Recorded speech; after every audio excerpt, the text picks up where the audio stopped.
to the Stan Simpson Show, a program about Connecticut people and compelling issues. Make it a point to drop in every week. Schools are dropping like flies for the Big East Conference. In the last 6 years, Boston College, Virginia Tech, Miami, and now Pittsburgh and Syracuse have said adios to the Big East and hello to the Atlantic Coast Conference. Read between the lines, folks, and it looks like UConn and Rutgers are next to defect. But is that a good move for State U? We'll talk more about that with Dama Mori, the new UConn basketball beat writer, and Scott Gray from WTIC AM Radio. Then we'll wrap things up with talks about the major downsizing going on at Bank of America. Up to 40,000 jobs will be cut. What will that mean for Connecticut and the banking industry? We have Greg Bordenaro from the Hartford Business Journal. He'll join us for a chat. But first, big doings in the Big East. Scott Gray, Dama Mori. You just started the beat. UConn beat a few weeks back, and they're throwing a lot of stuff at you, Dom. Your reaction to all of this stuff going on? It's been quite a summer. A new athletic director and a new president, and a big-time recruit coming in by surprise. So Andre Drummond, right? Andre Drummond. So it's been an eventful summer for UConn, and it's probably going to be a pretty exciting year for them. But here is a crisis. I think I would call it a crisis, wouldn't you, Scott? I mean, it's a crisis that's kind of taken the school maybe a little bit by surprise. I think people may have seen it coming, but not right now. Now, how can this happen, by the way? You have these conferences. You assume there's some kind of loyalty, some kind of penalty to leave. How did the conference or team... Right there. Well, yeah, right. The first mistake, right? The loyalty is all to the dollar. Yeah. And each school right now is assessing what's best for them, which is exactly what Susan Herbst is doing at the University of Connecticut now, assessing what's best for them. In spite of the meeting that they had in New York earlier this week where everybody unanimously voted to stay with the Big East, and they're all assessing what's best for them. And right now the teams that are in the best position in making those assessments are UConn and Rutgers, because they appear to be the most attractive commodities left in the Big East as a result of Pittsburgh and Syracuse leaving. So we tape Wednesday, we drop online Thursday, we air on TV Saturday. When folks see this Saturday morning, what will be your prediction on what will happen? This thing is moving so quickly. Will UConn be an official member or have committed to the Big East? Well, to the ACC? I think ultimately UConn and Rutgers will find their way to the ACC. It seems to make the most sense for everybody involved, and the stakes are high. I think if UConn gets to the ACC, it would be a very, very huge positive move for the university on all fronts. If they don't, Plan B, C, D, it's a big drop. So I think ultimately UConn will find its way to the ACC.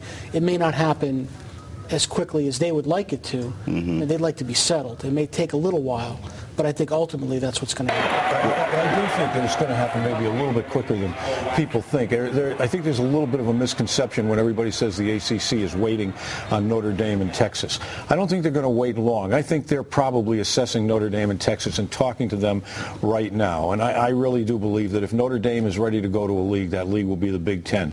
Texas, I don't think, has any interest in coming east and playing Duke and Maryland. And I think that they would have to make too much of a concession on their Longhorn network that they wouldn't be willing to make to the ACC, may make to the Big 12. So I think that the ACC is going to know its position with Notre Dame and Texas very quickly. And by Saturday, will we have it? You think UConn I wouldn't be surprised if by this weekend negotiations actually begin with UConn and Rutgers. What's in it for UConn? Break down two elements. What's in it for UConn to go to the ACC?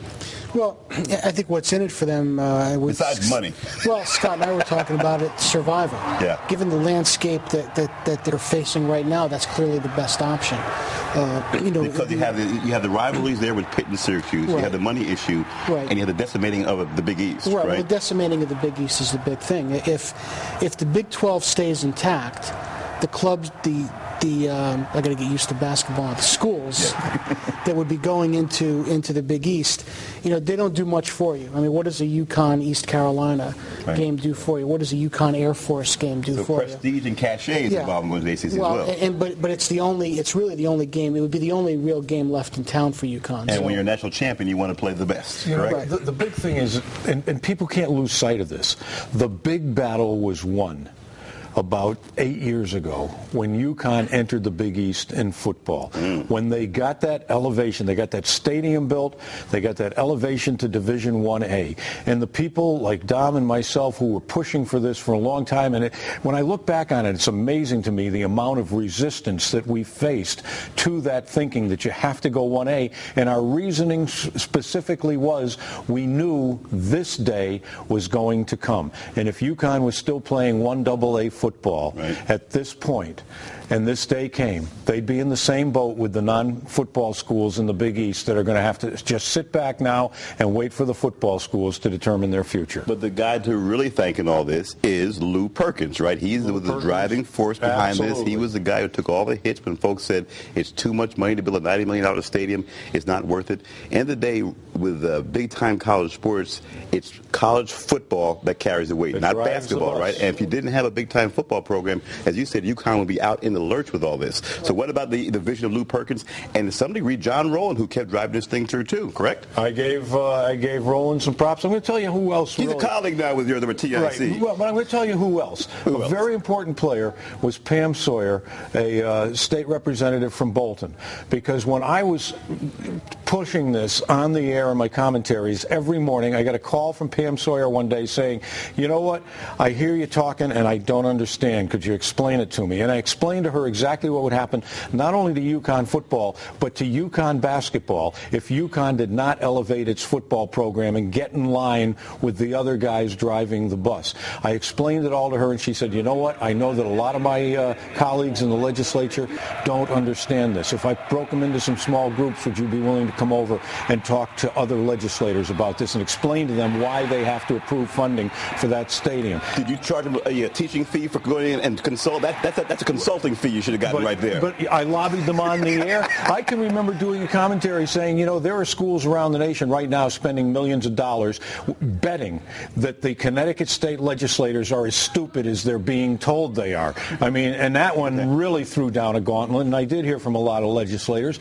but they finally got the message, and I give Pam Sawyer a lot of credit for calling me and saying, I don't understand. Can you explain it to me? She gets it now. How about the defectors? In the past 6 years, you've got, look at the list here on the screen, a lot of big-name teams, universities who have left. So when you look at it in historical perspective, it almost seems to be a natural progression for UConn to leave. You have Miami, Virginia Tech, Boston College, Syracuse, and Pittsburgh.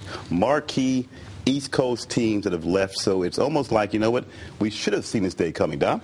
Well, yeah, certainly the league was teetering in 2004, 2005. It did hold together. It did bring some new schools in. But the problem that you have now is that the schools that are left to be brought in are just simply not, don't have that marquee value. And what it's all about with football is the TV. It used to be, there was a lot of charm to having these leagues clustered in certain parts of the country, and when teams played in the postseason or teams played in non-league games, well, it would be the best of the East against the best from the Midwest, or the best from the West against the best from the Southwest. That doesn't hold true anymore in the Internet age and the TV age, and big-time matchups are what drives it. So, why would Texas want to play in the Big Ten? Well, Texas, Ohio State, Texas, Michigan, year in, year out, those are going to be sexy matchups. TV revenue and dollars, advertising, money. And I think follow the money, right? And I think the one thing that where UConn's kind of caught in a spot, while their football program is getting there, and it's made tremendous strides, it's not quite. That's a good point. We're going to talk more about that in the second segment. UConn's not quite there yet, and football now drives the freight, right? When we come back, folks, we'll talk more about the future of the Big East, and can it be salvaged? Remember, catch the show 24/7, ctnow.com/stand. Follow us on Facebook and Twitter, too.